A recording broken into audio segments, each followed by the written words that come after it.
it's very, very important that when you're praying, that your mouth and your heart, meaning that you're concentrating on what you're saying. You shouldn't be one saying something and not even thinking about it. It's there's a lot of bad things that happen when somebody goes and they separate their heart from their mouth.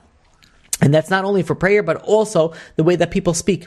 If you the way they used to speak, you shouldn't speak to somebody and think about exactly the opposite of what you're saying. Tell somebody you love them and you really hate them, whatever it is. You shouldn't. In Hebrew, it's called achad b'peh v'achad b'lev. You shouldn't be one in the mouth and one in the heart. You should be consistent in what you're saying. And in fact, the Kav Yashar brings down that somebody that goes and is achad b'peh v'achad b'lev, one in the mouth and one in the heart, this person's descendants usually go and they end up leaving the path of the Torah.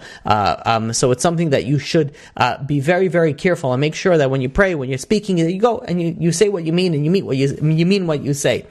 There is another thing that the Kav Yashar brings down on this, and that is that there is special protection when people go and when people do mitzvos, that it protects them and it protects their soul. But if somebody is not careful and with the way that they speak and what their real intentions are, this does not have that powerful effect that can protect them. So it has a tremendous effect, and it's very important. Again, it's probably something that we have to speak about once we speak about tefillah.